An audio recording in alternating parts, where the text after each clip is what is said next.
Very good evening, dear audience. I welcome you all to this national webinar on bringing foreign medical graduates into the mainstream of the healthcare delivery system in India. So, to start with this seminar, I would first like to introduce you all with the FAME. What is FAME? FAME is the uh, I think the network is loud and clear because people in the audience are written that there is some network issue. Can you hear us, sir? Am I audible?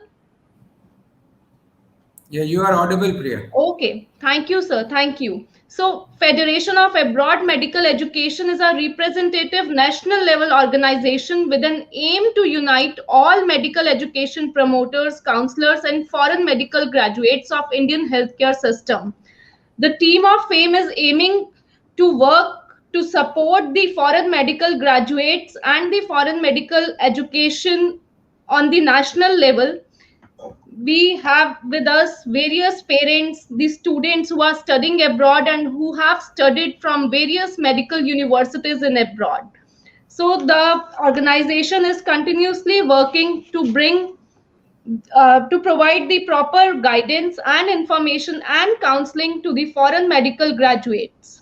So the aim of the webinar is to just to bring how to bring the foreign medical graduates into the mainstream of healthcare delivery system in India.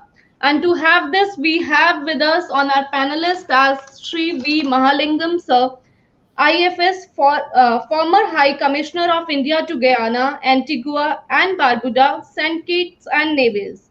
Also, we have with us Dr. Anupam Sibal, Group Medical Director, Senior Pediatric Gastroenterologist and Hepatologist, Apollo Hospitals, and President Global Association of Physicians of Indian Origin. Sir, we welcome both of you. Also, on our panel, we have with us Dr. Alex Thomas, President, Association of Healthcare Providers India, AHPI. Sir, again, we welcome you. Also, we have with us Dr. Reena Nayyar, former Additional Secretary, Medical Council of India. Ma'am, we welcome you to this webinar. So to move ahead, also I would like to introduce Air Marshal Dr. Pawan Kapoor, Vice Chairman, Rules Education. Sir, I request you to please brief our audience on the theme of the webinar. Over to you, sir. Well, good evening, all of you. Good evening, dear audience, and good evening to all my esteemed panelists.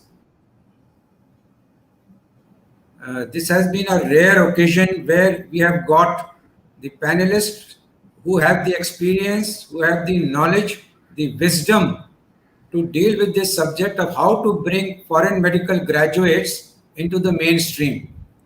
So we have amongst us everyone who can contribute their ideas, who can show us the out-of-box thinking on how to bring these foreign medical graduates who today are not very confident about themselves, whether they belong to this country at all.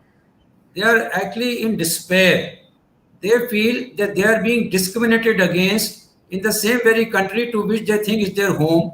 And after acquiring qualifications from outside, they are of the opinion and perception that they are not welcome in our own country.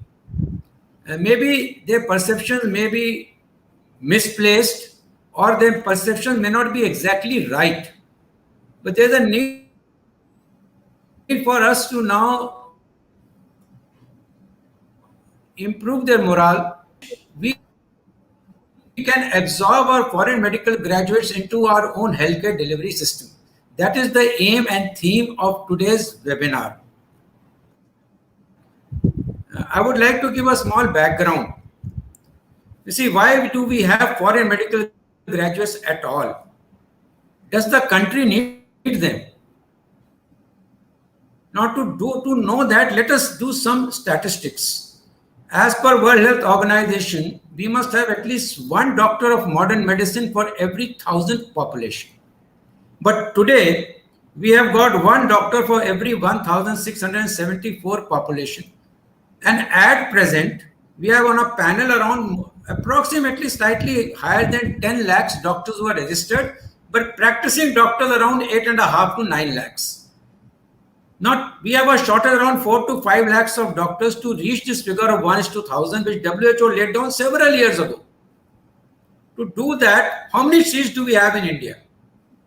So we have around this year 83,000 seats. Earlier on, we used to have around 60 to 70,000 seats for MBBS. Now, to get these aspiring people to become doctors to meet the need of our country, what options do they have? The only option they have, they are qualified the NEET examination. They do not get seat in India. Sometimes people with very high marks do not get seat in India because they get a private medical college which is unaffordable for them. So they seek slightly more affordable options in foreign countries, and the largest chunk of these aspirants goes to China and Russia. Now from there, when they come back after 6 years, they have to go through this foreign medical graduate examination. Now we have the data with us, which shows that over a period of time, right from the last around 10 years data which we have got an approximate pass percentage of 18% on an average. So if I give you the exact figure, from 2012 till 2021 June examination, 1,82,625 foreign medical graduates have actually appeared for the examination, and 32,354 have passed. This passing percentage has gone to as low as 8% and as high as almost around 30%. In the last 3 examinations, in June 2020, with a pass percentage about 9%. In December 2020, we had around 20%. And what is happening in June 2021, we have around 24%. But the average pass percentage comes to around 18% in the last 1 decade. So this demoralizes them. In addition to this, they also find that the various regulations that are brought out by the National Medical Commission, they become discriminatory. Now, there was a draft regulation which was put up on the website, which stated that foreign medical graduates, when they come in, will now have to appear for national exit test, which is the same test for which Indian medical graduates will appear. However, foreign medical graduates will be given only 2 attempts. Also, they have said foreign medical graduates will also appear for pre and paraclinical tests separately in addition to the next examination. So what happens is that you are making a common examination, but you're giving a feeling of discrimination to the foreign medical graduates. A common examination is welcome because that will put the Indian medical graduates and the foreign medical graduates on the same platform. So national exit test is welcome by them, but they are of the opinion that why the discrimination after having a common examination? So there are a few things which are troubling them. So we thought, what better than to have such an exquisite and such an eminent panel with us. So having given this small background, I would now request, amongst us we have got Shri V. Mahalingam sir, who was the former High Commissioner to Guyana and Antigua and Barbuda and St. Kitts and Nevis. He has had tremendous experience of the Caribbean countries, the medical education being imparted there. So I would request you, sir, that based upon your vast experience and based upon your closely associated with foreign medical graduates who have been studying in these countries, and I've had the privilege of meeting you there when I had gone there to Guyana. So, sir, we would like your views and comments about this particular theme. What do you think is the way forward for a foreign medical graduate, sir? Some comments from your side, sir.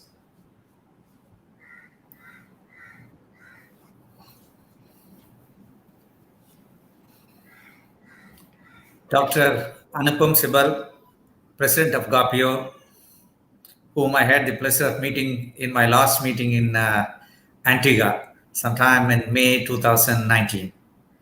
Dr. Alex Thomas, President of AHPI, Dr. Reena Nayyar, former Additional Secretary of Medical Council of India, Dr. Wasim Syed, who is not here, but definitely he must be listening to what we are talking, and my good friend Air Marshal Dr. Pawan Kapoor of Federation of Abroad Medical Education, and all those who are viewing this webinar. Good evening. It has always been a pleasure to be amongst the doctor fraternity. Last time, I had the privilege of inaugurating the 9th mid-year conference of GAPIO in May 2019 in Antigua and Barbuda. I'm happy that I have the opportunity to talk about the importance of bringing foreign medical graduates into the mainstream at a time not only India, but the entire world is struggling to overcome the pandemic, COVID-19.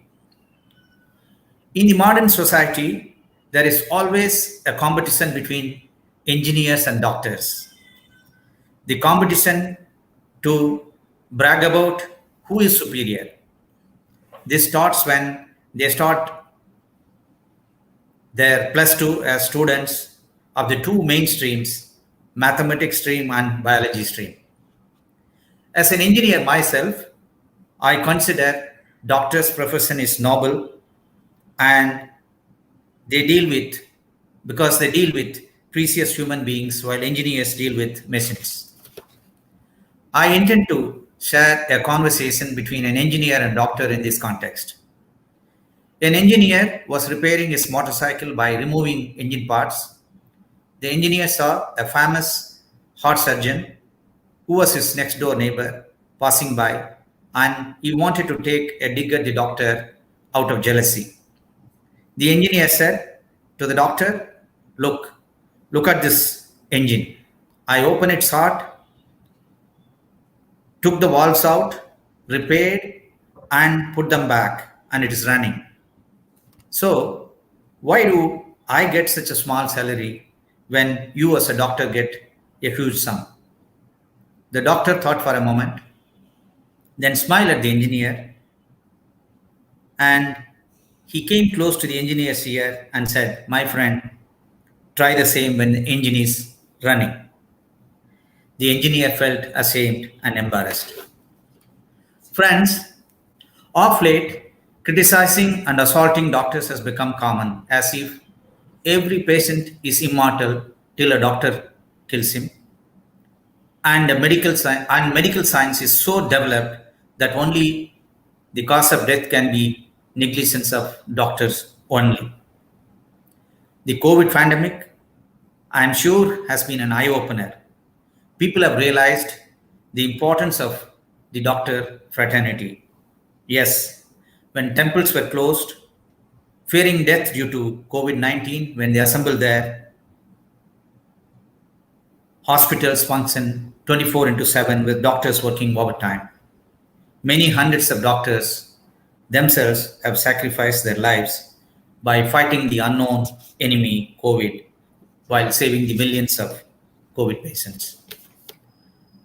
I would like to use this occasion to salute such doctors who perished while providing such selfless service. Thanks to Federation of Abroad Medical Education for providing me an opportunity to do the same at this forum. This pandemic, COVID-19, has made the entire global community to stand on its knees. Whenever I had opportunity to talk about healthcare industry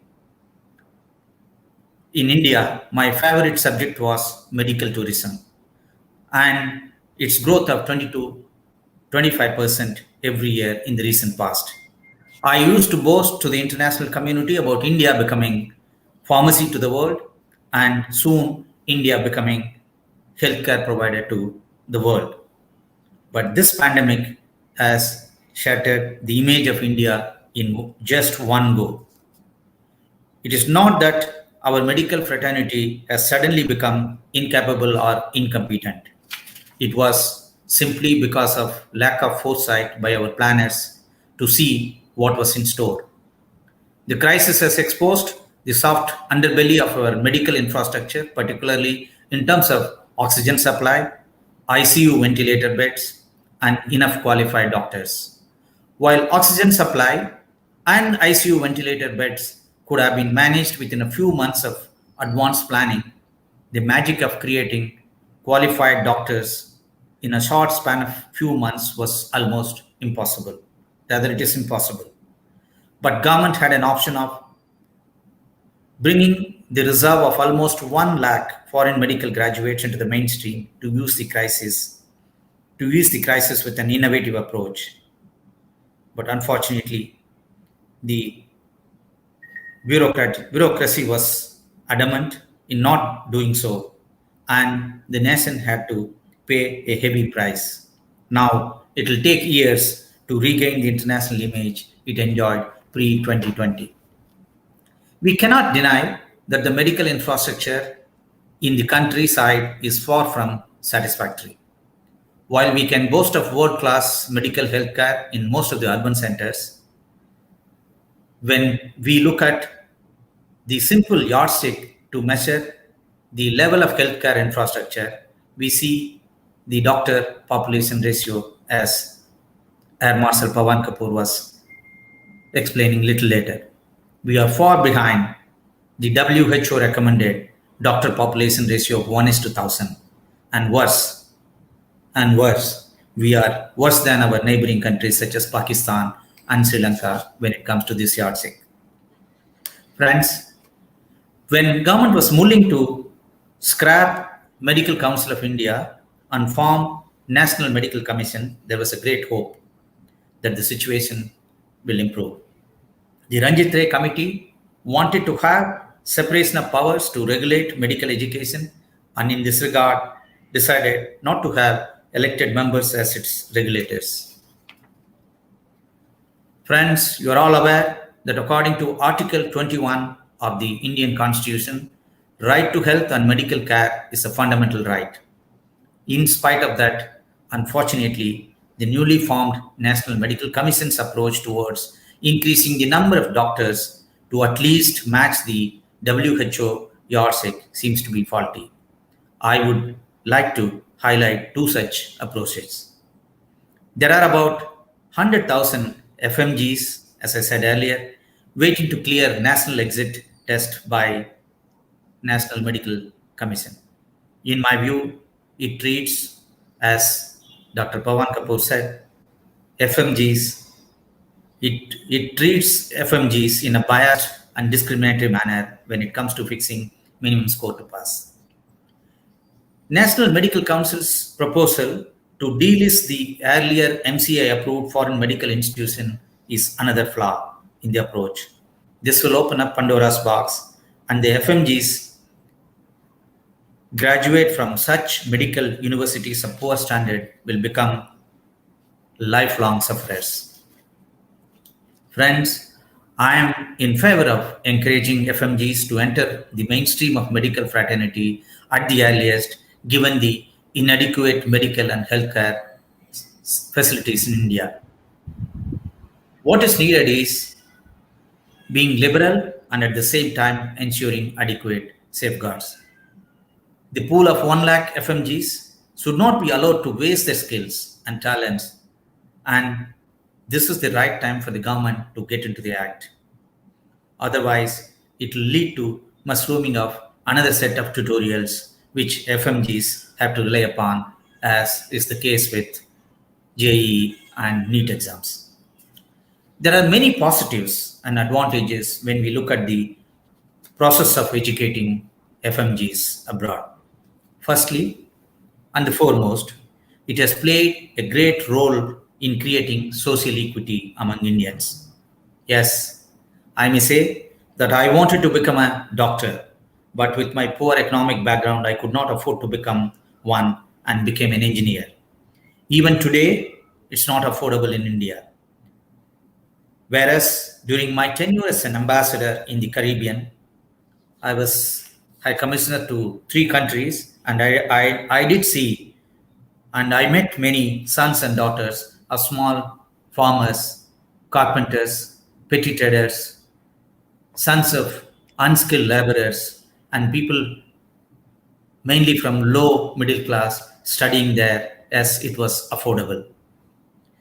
Secondly, the foreign medical institutions most of them are owned by Indians, have shifted the burden of huge spending by Government of India in establishing medical colleges abroad. As Dr. Devisetti used to say, few millions of dollars are enough to establish a quality medical college abroad, whereas government spends 500 crore rupees to establish one medical college. I cannot understand why such a huge budget.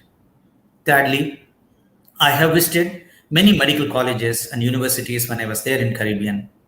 Many of them are providing world-class medical education and some are much better than the startup medical colleges in India. Fourthly, many FMGs of Indian origin have joined hospitals run by Western countries as well as Caribbean nations. While we are suffering with inadequate number of doctors, such brain drain is unfortunate. Finally, the FMGs bring in cross-cultural experiences and feedback to India, which will enrich the medical fraternity's knowledge and wisdom. This will surely help India in future to become the global healthcare provider, which is our mission.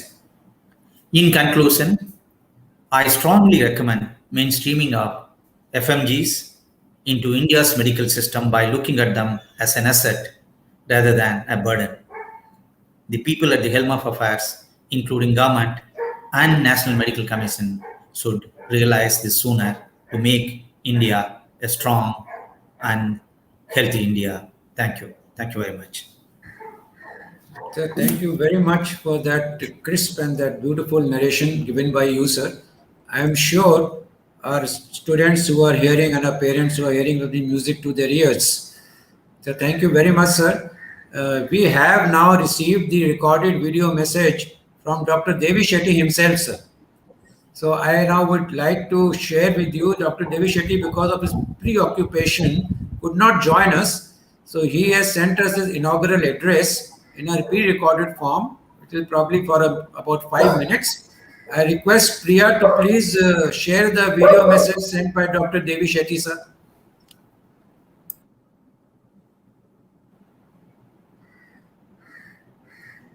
Underbelly of the global healthcare delivery system.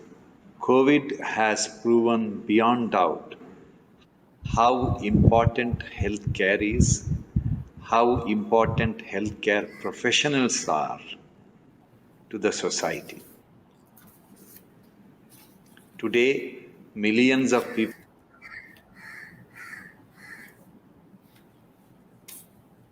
are alive only because of the dedication, passion, hard work, sacrifice of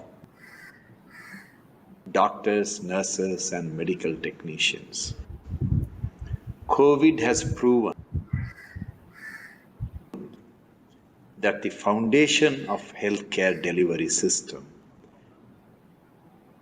is built on the doctors, nurses, and medical technicians. Policymakers across the world realize that the world today is extremely short of doctors, nurses, and medical technicians. India alone requires over 1 million doctors and over 2 million nurses. It is sad that all of you who are graduated from respected medical universities across the world worked extremely hard to become doctors, find it so difficult to cross the regulatory hurdles to practice your skill as doctors in our country. But believe me, regulatory hurdles are there for the medical professionals in India, across the world. India is not an exception. But you have a hope. You can appear for the exam, and good number of young doctors do pass in the first attempt. If you do not pass, make an attempt second time, third time, fourth time, fifth time. But never, never, never give up. It is worthwhile all the hard work to get the recognition by the medical council to be a doctor in India. I have a very, very simple and a very important advice for all of you who are already graduated and those who are going to be graduates soon. When you come back to India, the day you land in India after successfully getting your degree from your university outside India, please join any hospital, large hospital, well equipped, busy hospital, and join the hospital to work in the medical intensive care unit. Not in the ward, not in the OPD. If you work in the medical ICU, every day, every hour, you will learn what medical science is. First of all, most patients coming to medical ICU have multiple diseases. Good number of them are diabetics, hypertensive, they had a history of heart problem or a brain stroke. One patient is sufficient to teach you most of the medical science what has to teach you. And also, you keep on getting all types of reports, all types of images, all kinds of data. And going through those reports, understanding them, knowing the implications and the action to be taken will make you a perfect doctor. The amount of knowledge you will acquire in working as a physician assistant under a senior doctor is a lot more valuable than any of the coaching classes and the time you spent in the library. Trust me, today's examinations are all built on the foundation of problem-based education. You are given a clinical scenario and you are asked to take the decision on how to treat that particular patient. And medical ICU is the best place for you to learn the art of taking decisions and acting on it. Lot of young doctors, when they finish the graduation outside India, decide to come back and want to take 1 year off, sit at home and mug the multiple choice questions or spend their time in coaching classes. You will not learn medical science in the library or in the coaching class. You will learn it only in the medical ICU. When you come across a patient with sepsis, with multiple organ problems, you look at the knowledge you can acquire from that patient. Look at all the blood test reports, interpret it, understand what is going on inside the body and how you have to react. Believe me, this will offer you the best guidance to pass your exam. In a busy ICU, I want you to work only for 8 hours. After 8 hours, you go home. There are enough teaching materials available online. There are thousands of questions which were asked in the past in the exam, which you can go through, which is freely available to you. Believe me, it is not that your exam has an infinite number of questions. They are finite questions. They keep on getting repeated. And you can learn the answers of most of the questions in 6 months to 1 year period. But every day, 8 hours, you work in the hospital. More than the knowledge to pass the exam, it will make you a complete doctor. And you're designed by God to be a doctor. Otherwise, you wouldn't have gone all over the world to get the degree. God willing, he will pass the exam in the first attempt, second year, third year, fourth year. God forbid you didn't pass your exam even after fourth year of attempts, multiple attempts. But in 4 years, you have become a very, very, very experienced doctor who has so much of knowledge in the ICU, which is very, very rare in our country or across the world. There aren't that many people who have expertise to that level of managing a critically ill patient in the ICU as you will have if you spend few years in the medical ICU. And believe me, when you work as a physician assistant in a busy hospital under senior doctors, wealth of knowledge what you get is immense. This knowledge is a lot more precious than what you can get in any of the medical colleges or in a coaching class. Please pass on this message to all your friends, your classmates, your seniors, your juniors, and everyone. I would like all of them to come home, search for a physician's assistant job in busy ICU, learn the art of caring, healing in the medical ICU. Meanwhile, work very, very hard for the exam and you will be a very, very successful doctor. Good luck and God bless.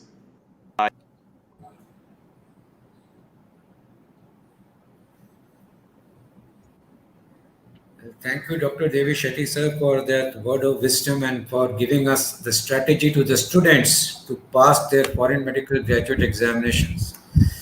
Moving ahead and moving on forward, we have with us Dr. Anupam Sibal, the president of the Global Association of Physicians of Indian Origin, who is also the group medical director for Apollo Group of Hospitals and a senior pediatric gastroenterologist as well as a hepatologist.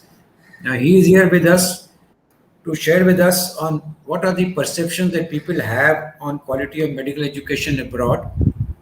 What are the proposed methodologies for improving the pass percentage of foreign medical graduations in the foreign medical graduate examination, and how best we can utilize the foreign medical graduates when they come back to India, so that we don't have what Mr. Mahalingam said, that we should not have brain drain, but when we have trained people outside, we should focus on brain gain. So, sir, Dr. Anupam Sibal, sir, your views and your comments on the theme and some questions on the medical education perceptions. Over to you, sir. Thank you so much, Pawanji, Ambassador Mahalingamji, Reena, Alex, colleagues, friends from all over the world who have spent a considerable amount of time and energy wanting to be a part of our noble profession. Their parents who have made so many sacrifices to see their sons and daughters go abroad, get into a medical school, train for several years with lots of hopes and aspirations for the family. Greetings to you all from Delhi. Today, we've crossed 520 days of the COVID pandemic. And I think what the pandemic has shown to us, to the world really, is that medical science has advanced so much. From unraveling the genome in a matter of days to developing diagnostic tests in a matter of days, starting clinical trial in a matter of weeks for medication, clinical trials for vaccines in a matter of weeks, and not one but several different options, not one but several different medication options, and then launching the vaccine program in record time over a few months. Something that would normally have taken a minimum of 5 years has been achieved in a few months. And I think for that, the entire healthcare community, the medical community needs to be applauded. And I want each one of you to get a sense of pride in how we, over the last 500 plus days, have, through our knowledge and through whatever we've learned over the years, and you of course have learned this in medical schools overseas, have made a contribution in this fight. Many of you have been on the phone talking to relatives, giving them moral support. Many of you would have shared your knowledge, given that reassurance, given your shoulder to cry on, and for that, all of you need to be applauded. Medicine is a profession that is really very popular in India. We have 83,000 plus seats, as Pawanji mentioned, but 15 lakh Indians sit for the entrance exam. So roughly 5.5% of those who want to become a doctor end up getting a seat in India. In India, we spend very little on healthcare. We all know that our spending is about 5% of GDP, of which the government spending is like 1.5. Of course, the new national health policy talks about increasing the government spend to 2.5% of the GDP, which is a very welcome step. And because for decades, healthcare infrastructure, healthcare human resources have not received the attention that they should have, look at the statistics. Beds per 1,000, 0.55. Doctors per 1,000, 1.34. Nurses per 1,000, 1.7. Compare that to UK, beds are 2.6 as against 0.5. Doctors are 2.8 as against 1.34. Nurses are 8.8 against 1.7. Look at the US, beds are more than 4 times at 2.4, doctors are more than double at 2.9, and nurses are 11.7 per 1,000. So clearly we have a huge gap in infrastructure, in human resources. And so with so many young individuals wanting to be doctors and only 5% getting the seat, we have a huge opportunity to scale up. There have been attempts now in terms of enhancing capacity. We now have 562 medical colleges in India. 48% of them are private. Seats have gone up from 2014 to, if we look at 2020, there's been an increase, a considerable increase of 30,000 seats. PG seats have increased by 24,000 in 6 years. So there's movement happening. But despite that, our young boys and girls have to go abroad if they don't get an opportunity here, or as Pawan rightly mentioned, it is expensive and they can't afford to get into a medical school, and that's why so many go. And we have 100,000 foreign medical graduates now who've spent time studying abroad. We've been given to understand, and from data from NBE, that in as many as 60 countries, Indians get their MBBS degrees. Of course, China is popular, Russia, Ukraine, Nepal, Kyrgyzstan, Philippines, Kazakhstan, Bangladesh. What is very interesting, of course, is, and this is something that I think the association needs to work on, and all of us need to, that there is a big difference in the pass percentage. In Bangladesh, for the FMGs who've studied there, is 27%. Philippines is 25%. Perhaps it's got something to do with the language. The medium of education. Perhaps it's how the healthcare structure exists in these countries and how training is imparted. But clearly, in the Russian-speaking world, it varies from 10 to 15%, and Nepal's a bit higher at 18%. So there's an opportunity here for us to study what are the gaps that we have in training vis-a-vis passing the exam and how healthcare is practiced. Because, one thing we have to acknowledge, if you're going to UK, you have to pass the PLAB. Nobody's going to actually say, hey, listen, we have a shortage of doctors in UK, so you don't have to take the PLAB. You have to meet the needs of the local community, how they expect doctors to conduct themselves. So you have to be in compliance with the exams they have. You want to go to the US, well, you have to pass the USMLE. And the USMLE is structured on how medicine is taught in the United States. So similarly, our exams have been structured in tune with how training is imparted, and training is imparted very differently in different medical schools in different parts of the world where our young Indian students have gone. Then it's a problem for them to be able to take that exam, and there is an opportunity for us to understand the gap and find ways of addressing that gap. much has been said about the pass percentage. Overall, it's only 16%, so that's disappointing. We have such a large, talented, passionate, committed pool of individuals who have gone at great lengths. Actually, I think for all of you who've traveled overseas, it's so much harder for you than it is for someone from Lajpat Nagar to go to Maulana Azad, or for someone from Punjabi Bagh to go to Ernakulam for medicine. You've got to, and you have done that effectively, learned how to master a foreign language, in CIS, some really harsh weather conditions, food is different, the culture is different, and you've mastered all that. So you have the ability to assimilate knowledge, assimilate practices, and I think that's huge. And sometimes people who've spent their entire life in a city do not realize the value of the rich experience that you have by just being in another environment. That in itself teaches you so much, and that is something that you must value, something you must treasure, something you must be very proud of, and something that you must use in one, cracking the exam, and two, when you start practicing back in India. I think observership, and Dr. Devi Shetty talked about it, is a great idea. But you have to pass the exam. So, there are several online opportunities, and I don't need to tell you about them. You have all the knowledge that there is about the options. But I think it's also important to understand clinical skills that are needed, because the exams are now getting more and more practical in terms of problem solving.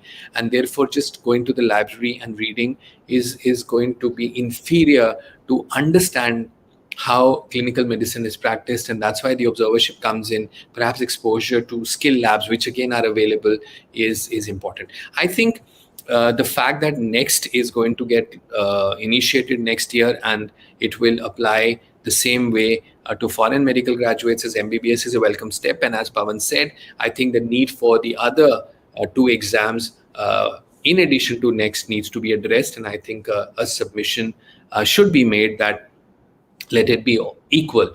I mean, no matter where you've trained, if Next is what the licensing exam is, then it should be the same for everyone. Why additional exams? Because that, I think, puts unnecessary pressure on you, and I think it makes it harder for you to be able to, crack the exam. I think we should not be asking for concessions in terms of pass percentage and so on, absolute versus percentile, because I think that in some ways shows a lack of confidence. And I think you guys are all very confident in what you know, and you have the ability to enhance your knowledge base and crack the exam. So it needs to be fair, it needs to be transparent, it needs to be equal, because it's very important that this stigma of where did you train from, even within the country it exists. Were you in the top 10 medical colleges or not? Were you in the top 25? And now we have 562. When you do a postgrad, the stigma continues. Or did you do an MD, or did you do a DNB? And I know the authorities and government has spent a considerable amount of time saying that MD is equivalent to DNB.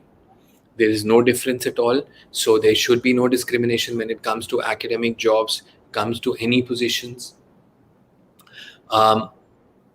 So it's important that when you come in and become a part of the fraternity, you say and you hold your head high and said, yes, I cleared Next. I cleared the same exam that anybody did who trained in Kolkata or Mumbai or Ahmedabad.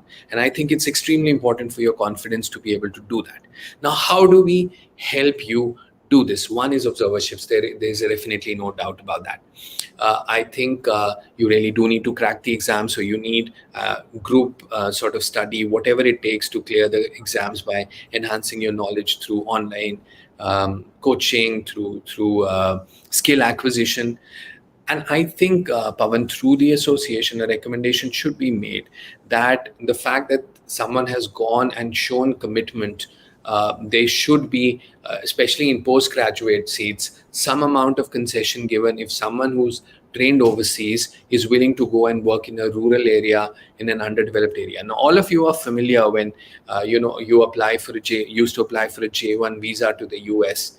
And after you completed your residency as a foreign medical graduate, after clearing all the exams, then you had the opportunity of working in a rural, underdeveloped area, which allowed you then to change your visa status or continue in the United States. So that is something I think that we should also look at exploring. Our spirit has to be about inclusion, not exclusion. It is about taking the 100,000 bright young men and women of our country and bring them into this fraternity that we are so proud to be a part of. I am the president of the Global Association of Physicians of Indian Origin.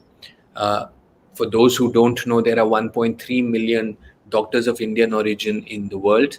GAPIO now has members from 53 countries.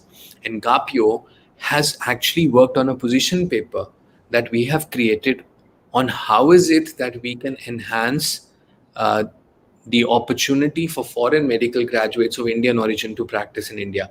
And we will be submitting this paper in the next few weeks to the authorities. We recently submitted 2 position papers, one on nursing and how to enhance the level of nurses in the country, and another on how we can improve paramedical education and opportunities. And our third paper is going to be about foreign medical graduates and how is it that we can assimilate everyone. And then, of course, we're working on last mile connectivity, enhancing postgraduate seats, looking at getting MBBS standards to rise to be in keeping with what is expected from a doctor 5 years down the road, when so much is going to change in the way medicine is practiced. 5 years ago, we organized the GAPIO conference in Moscow. And I had the opportunity of interacting with a lot of young boys and girls who were there as part of, and in addition to their medical training, they would normally work in the evening to support themselves with banquets, and I interacted with quite a few of them, and I was very moved to see the commitment.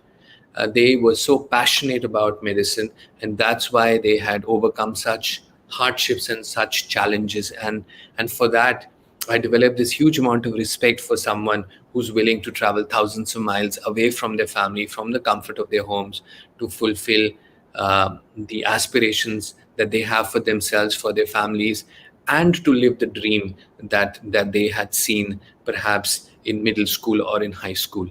And I think together we must find ways. We must find ways for you to be able to crack the exam.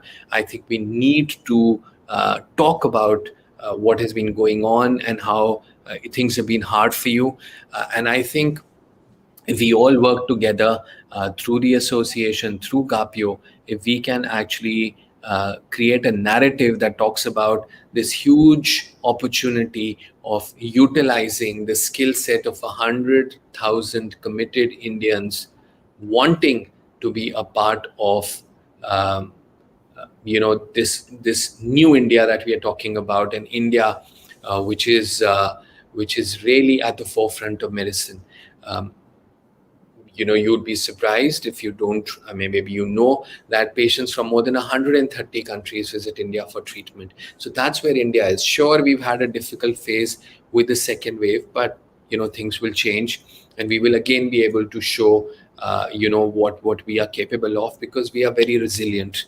And I think that resilience must be displayed in each one of you, in the way you conduct yourself, in the way you move forward with confidence. And remember, there are 1440 minutes each day. Ask yourself every morning, how am I going to utilize those 1440 minutes to make sure that my dream becomes a reality? And as has been said, dreams are after all goals with deadlines. God bless.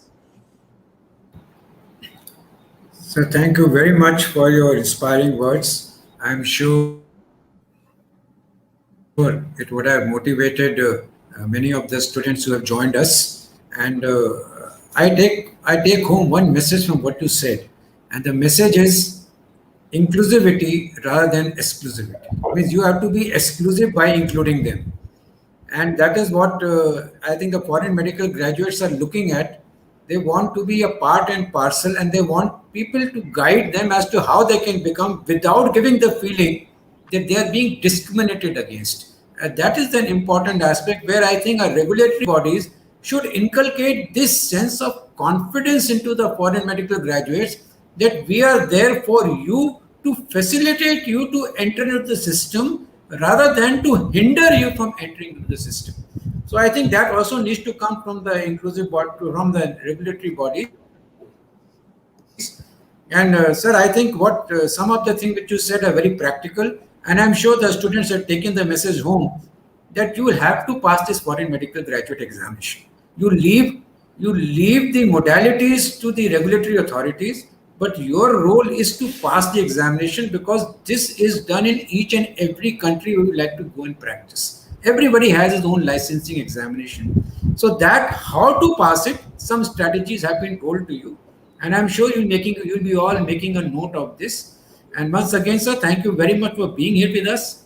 And on behalf of Gapio, you have vast experience which you have shared with the students, and I'm sure the students are going to gain from it. Now we have with us Dr. Alex Thomas, who I consider that for him, the F part of the FMG is F square because he is friendly towards the foreign medical graduates. He and his association is the president of the Association of Healthcare Providers of India. They have taken up your case with the Prime Minister, with the National Medical Commission to try to get you into the mainstream. So I would now like request him to share his views and comments on how best we can move forward in bringing these foreign medical graduates into the mainstream and utilizing them and giving them opportunities to develop and facilitating them to pass their foreign medical graduate examination. Over to you, sir. Thank you, Pawan, for giving me this opportunity. I just want to go back a few years. Actually, my first interaction with foreign medical graduates was somewhere in 2010 when I was heading a hospital in Bangalore. And somebody known to me, a friend's son, came to me and said, I passed the FMG exam. It's been 1 year, but I've not been able to get the required certificate from the Medical Council of India.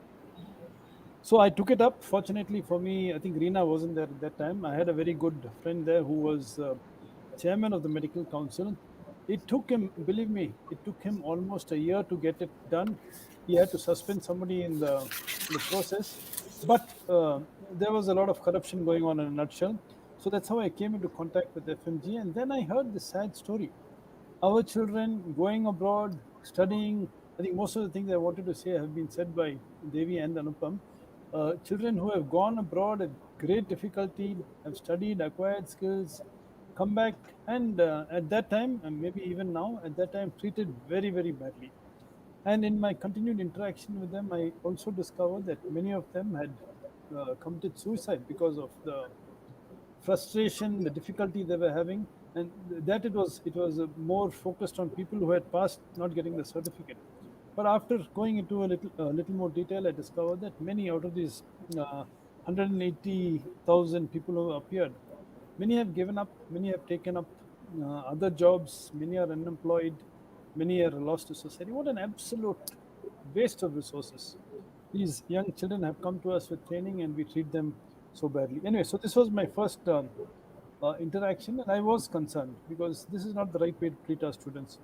Subsequently, we formed the ANBAI, Association of National Board Accredited Institutions, and AHPI, and it was engagement with the government. We engaged with the government. We were able to get, as Anupam said, at that time, the National Board graduates were treated as poorer cousins of MBBS. We were able to work with the government, work with the PMO, and today the National Board qualifications are considered equal to MD and MS. Along the way, as I think we also were able to engage with the government, and we were able to increase the seats. And today, from I think it was 45,000 a few years ago, the MBBS seats have increased to 83,000. The PG seats also have doubled. But it is indeed an irony in our country, especially during this COVID crisis. We needed doctors. You may not believe when I tell you that every year we are losing 150,000 man years of regular MBBS people who sit and study because of the state of medical education in the country. In addition, there are so many thousands of FMC graduates. And I mean, a situation like this, when you need people, people are ready, and the government did not accede to a request to use the medical graduates. So it has been disappointing, and I must tell you that even though Reena is here, ANBAI and AHPI were in the forefront in saying that the MCI should be changed. We lobbied for the NMC, but I must tell you, and as I said in our last meeting, I would not hesitate to say that I'm a little disappointed at the NMC. I think a medical commission needs to be proactive. And I'm at a loss to understand why they have brought in these new rules discriminating against FMC graduates. Why only 2 attempts? Why do they have to sit for separate exams? So, as a matter of information, we are following this up with the NMC and with the Health Ministry. So, coming back to the FMG, so when we were involved with FMG, because it is a national issue, you have such a large group of qualified people who are not being utilized by the country. So, in our discussions with the government and with the various stakeholders, we were told that no, the standard is very low. We cannot afford to risk our patients with people who are not competent. Remembering, and we reminded them at this time that many of these foreign medical graduates are practicing all over the world. But we agree there has to be some standards. So the next step was we actually interacted with a lot of foreign medical graduates. We interacted with regulatory bodies. We interacted with the government. And what were the reasons for the low pass? I won't go into the. I mean, many of FMG colleagues here said there is a bias. I will not say yes. I will not say no. But it does surprise me that thousands of graduates have failed by 2 marks or 3 marks. But I won't comment on that because I'm not sure. I'm not sure there's a bias or no bias, but I have to take. I have a lot of faith in our regulatory bodies, and I feel that most of the time they are doing a good job. So I will not comment on that. The second major issue is that I believe I know the audience here is mainly FMG graduates, and the main problem, as Devi said, as Anupam said, is hands-on. You don't get hands-on treatment, and the exam that is happening is more targeted towards the Indian health scenario, which many of you are not tuned into. So subsequent to that, we zeroed in on, and we also spoke to the authorities, and they told us, and which were they done an analysis and told us that these were the areas where our FMG graduates were weak. They identified a few areas like pediatrics, etc. So what did we do? I mean, from ANBAI, we felt that we have to try and do something to ensure that we have to see that the single point agenda that we need to get a decent percentage in the FMG exam. So, ANBAI, AHPI, and the MS Ramaya group of institutions, we came up with this observership. Then we said that we will arrange attachment and observership with, and we spoke to all the chains. We identified 8 hospitals initially, that they will post you in the emergency department and in the ICU department. Again, Devi was also involved. He gave us a lot of suggestions. In addition to this, I think keeping our objective in mind, that the objective is to pass the exams, we went through about 10 years question papers, and based on that, we have created an online course, which is online, and there is a session where there is interaction. So we are hoping that with this observership, where you get some, as physician assistants, I must tell you that we are now promoting this concept of physician assistants, where they will be working in hospitals, where you all will be paid, where this course is very nominally priced. And the 1 point program is that you pass the exam, you get into the mainstream, become an Indian citizen with a lot of skill and helping society. So that is where we were. And then unfortunately, COVID came, and everything went for a 6. During COVID, as was said by our Honorable Ambassador, or in any country, logic would say that we are facing a crisis, we need all the manpower we can.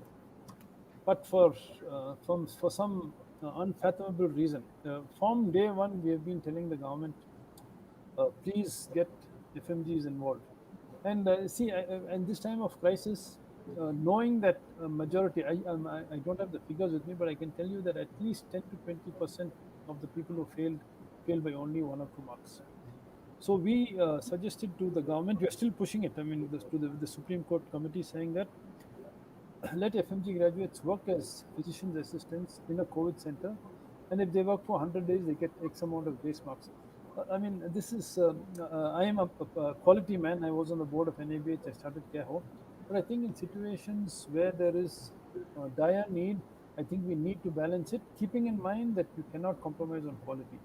If this was fair, we would have gotten 10 or 20,000 doctors into the system. Unfortunately, for us, the government still hasn't listened. We are still trying to see that this suggestion is taken up. We have actually lobbied at various levels.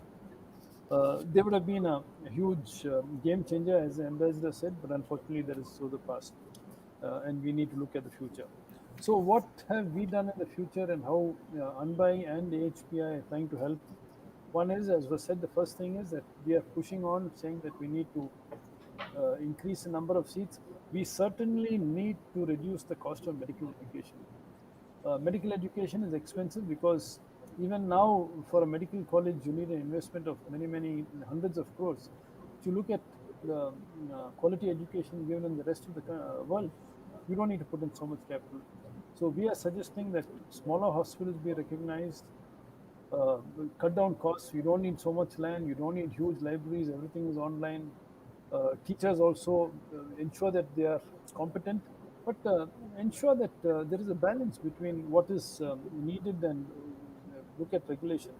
Ultimately, we need to ensure that safe doctors pass out, and looking at different models in the world, I think the medical education can considerably be reduced, the cost of medical education in our country, and we hope that will happen, and that will ensure that many of you in future don't have to go to other countries. It's very difficult going there, a different culture, different food, away from the family. I mean, you learn a lot, you gain a lot of experience, but I think if it can be done in our own country, that will be good. So we are working on that. We are trying to lobby with the government. Number two, we are saying that all FMG graduates who come, hospitals, we already tied up with a few hospitals that we will take you on as physician assistants. And at the same time, while you're hands-on, you also learn how to crack the exam. Certainly, we are going to ensure that no unfair, I can't ensure, I'm not a regulator. We will try and ensure that there is fair treatment to the foreign medical graduates. We should not forget they are our children, and therefore we need to facilitate them getting into the system. And sometimes I feel very bad. What we're doing to them is unfair, having different standards. And if necessary, we will plan, HPI and ANBAI will plan to go legally against this. And I think the good news is that from 2023, we're going to start the exit exams. And here again, I think it will be very good for the foreign medical graduates who come back to work in hospitals, listen to case presentations. ANBAI will be very happy to take you all on board. We have a very good academic program. And closer to 2023, we can work out some mechanism where you would also be involved in academics, where you present cases. That is the most important at the end of the day. So these are the things that we are planning, and my assurance on behalf of AHPI, on behalf of ANBAI, is that we will continue to try and engage with the government, continue to see that how we can help and get all of you into the mainstream, because there is a shortage of doctors, and you are a ready-made product. Maybe we need to do a little fine-tuning to get you into the when you come back. But to me, it seems a little illogical that we are trying to treat you to make things difficult for you. I think we should facilitate it, and it's my promise on behalf of both my organizations that we will continue to do that. We appreciate the struggles you've been. We appreciate that you were so passionate that you're willing to do these struggles and come back. And we hope that in the near future that this process will be made much easier, and that you will come back into the main line and strengthen the country's healthcare system. Thank you very much for this opportunity. Sir, thank you very much, sir. And I think the foreign medical graduates have always relied upon your consistent and constant support to them. And that is very, very encouraging for all of them as well as for all of us, that you continue to take up their case at the highest level, and you are actually the voice for them in various governmental sectors. So thank you very much for your views, also for the support that you have been providing them. And the bottom line, what you have said is correct, that you have to bring them into the mainstream by following the regulations, not by bypassing the regulations. But only issue is this, that we need to facilitate rather than to discriminate. So we have with us Dr. Reena Nayyar. Now we all are very familiar with her. She has been the ex-additional secretary of Medical Council of India. She has been very vocal in whatever she feels, and she has been very, very frank in expressing her views, be it quality of medical education, be it quality of medical institution, or be it the foreign medical graduates and their education. So I think I'll have to request Dr. Reena to just share her experience of a regulatory body, that being from a regulatory body, how can we help to remove the perceived discrimination which the foreign medical graduates feel against the regulatory body, and how we can help them, what regulatory changes could be brought about by ensuring that we give them a better chance to pass the examination rather than make it difficult for them to pass that examination. Over to you, Dr. Reena. Good evening, everyone. Thank you, Dr. Pawan Kapoor, for this opportunity. Before I give any suggestions or any views, I always say this, we first need to change our mindset towards the foreign medical graduates before we can do anything for them. If we consider them, by calling them foreign medical graduates, we start thinking that they are foreigners, they are not our own Indian citizens. We have to understand that they are our own students who we have forced for them to go abroad, because we could not provide them seats here, either because they had a low score or probably because of the cost of the medical education being very high.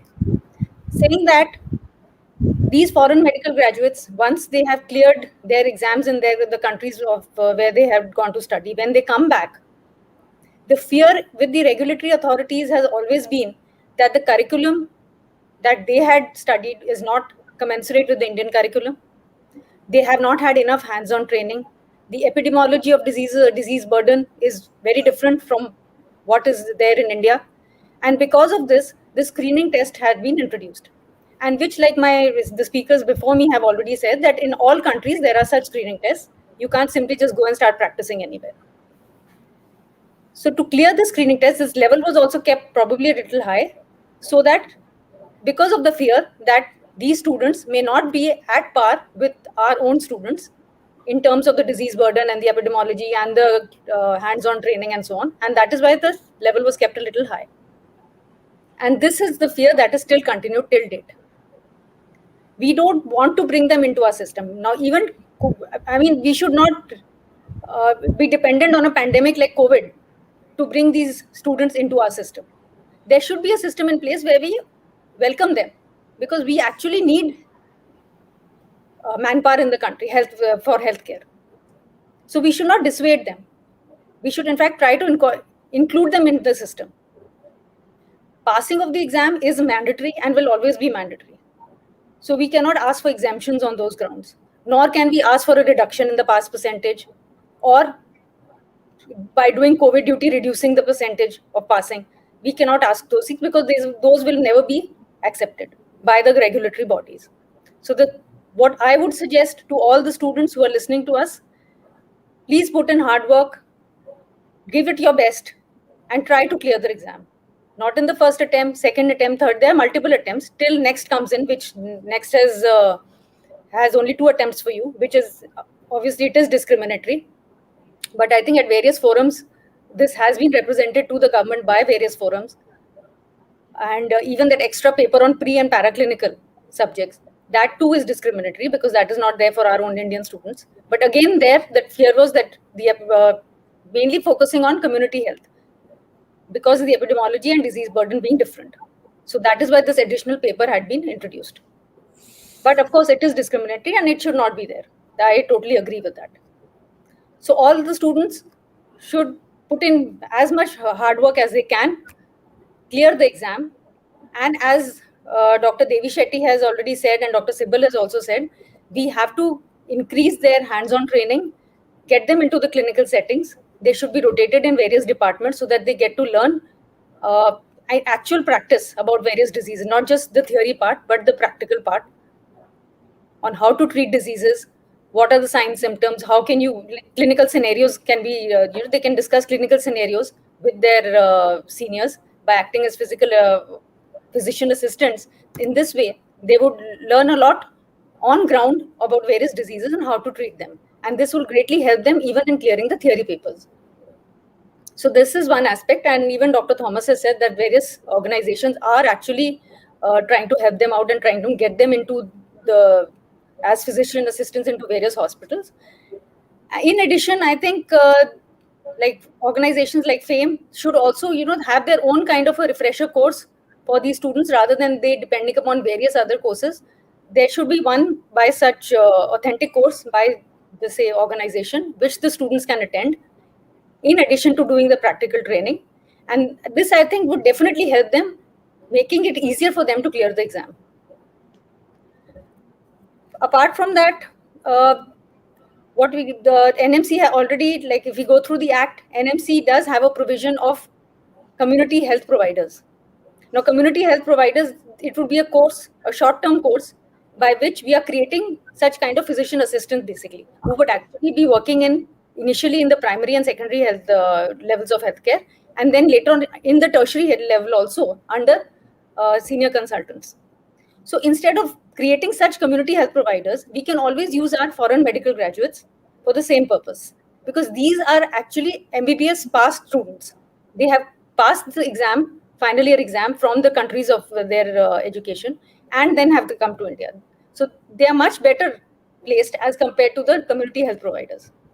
So that is one way where how we can incorporate them. And they can be given this exemption that till they clear the exam, they act as these community health providers, and later on then they can enter into the mainstream once they have cleared their exam.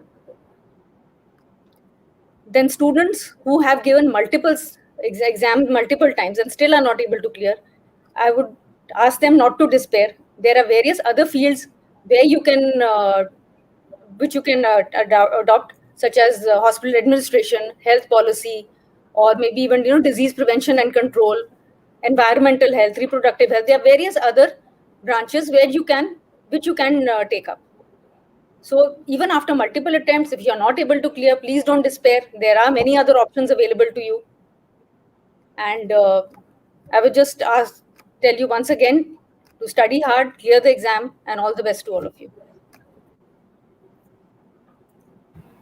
Thank you, Dr. Reena, for your inputs. I think all the panelists have actually said one thing, that foreign medical graduate examination or next examination, by whatever name we call it, we have to clear that. That thing is quite, it has come out quite clearly, but everybody has given a very nice strategy which is common.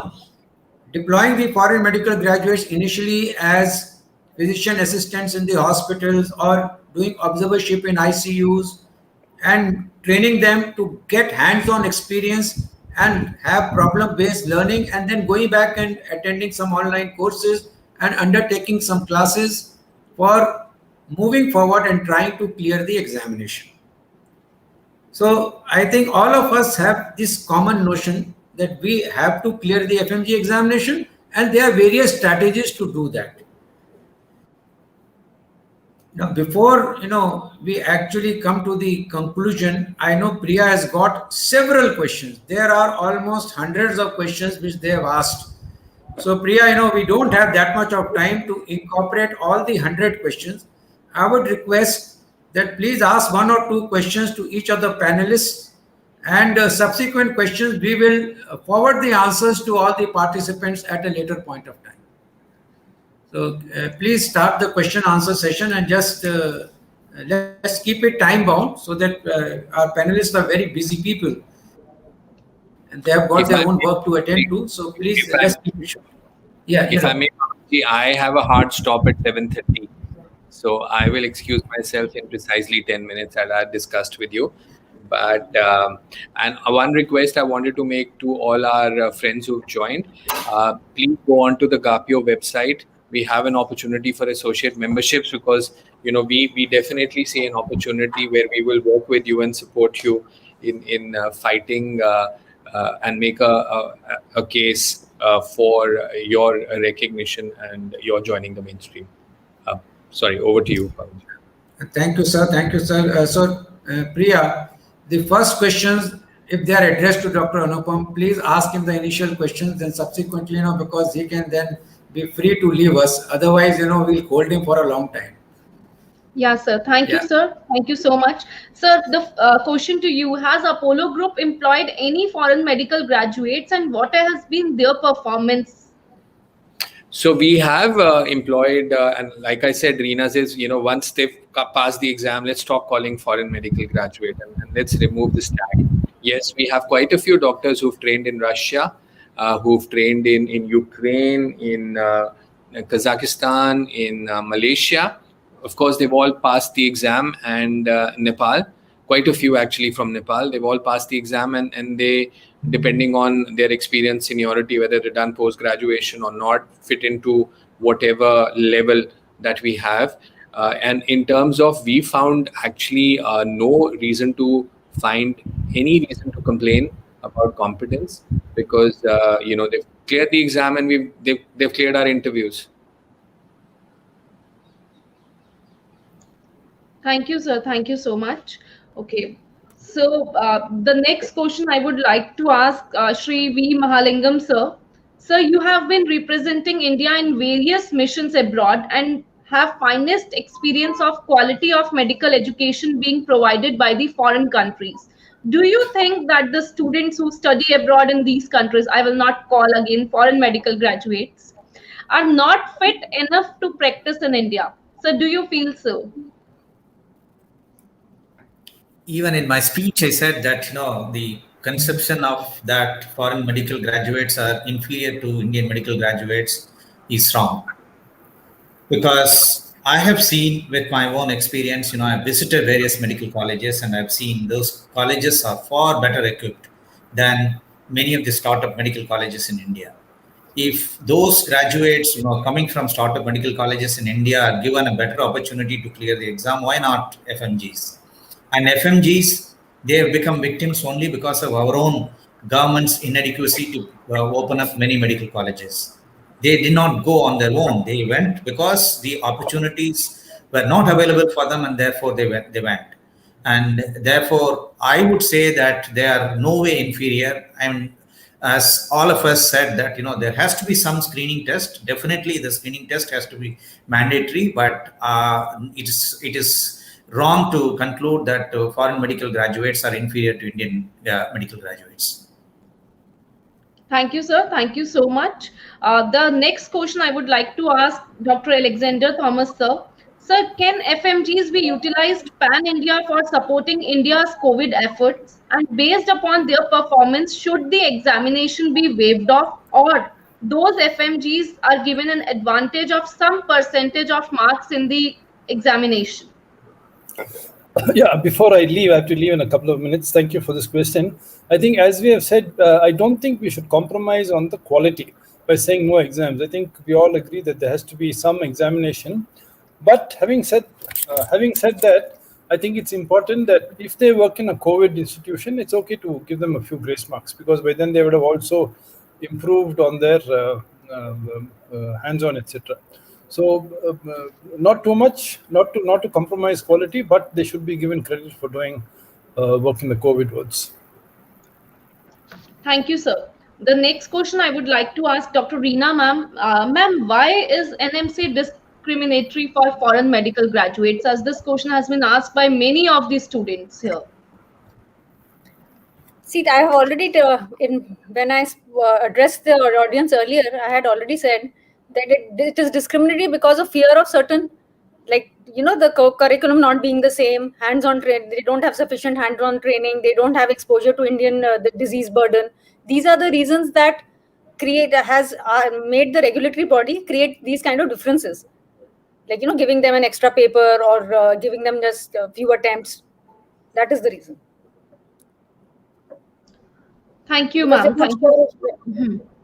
Yes. Not sure of the standard of education that is being provided in all the institutes, because we can't say that all the foreign institutes are at par. There are different levels. Some are really good and some maybe not that good.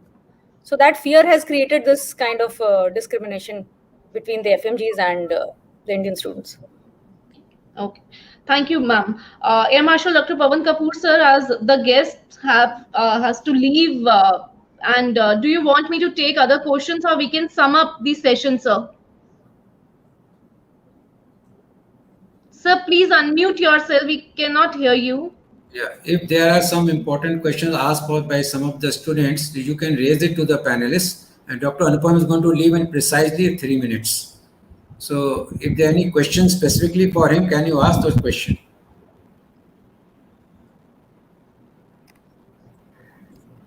So one question is, like, if government feel that there is no quality education abroad, then why the permission has been given to study MBBS abroad? Why, like, students go to abroad?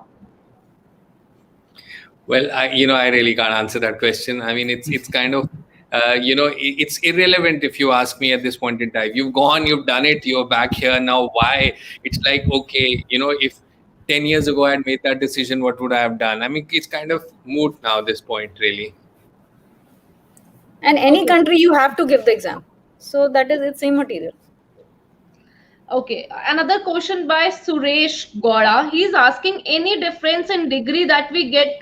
Like he said that I don't feel there is any difference in the degree that we get here in India or we get it in abroad. But why this differentiation has been created here? Listen, I mean, you are a concerned party, so you can't say I see no difference. It's for the authorities who actually have to do objectively. See, for you, it's subjective. I mean, it'd be the same for Reena or for me or for Pawan if we were to put ourselves in your shoes. But it is not for you to decide. It is for the authorities to decide based on several parameters on how they have to make that decision. It cannot be subjective. Okay. Sir, these are the only questions related to these things only. So I think we can sum it up. Okay. So, thank you, Priya. I think, all the questions are basically based on discrimination, and they are based upon doing away with the foreign medical graduate examination. So I think I take this opportunity now to thank our guests, our panelists, Mr. Mahalingam, sir, Dr. Anupam Sibal, sir, Dr. Reena ma'am, for having spared your time and given so much inputs. I would just like to sum up this session by saying that please, all of you have to study hard. From day one that you enter the medical school, you have to prove yourself. So you have to study hard. That is the first take-home message. Secondly, ensure that you've got a bigger goal to achieve.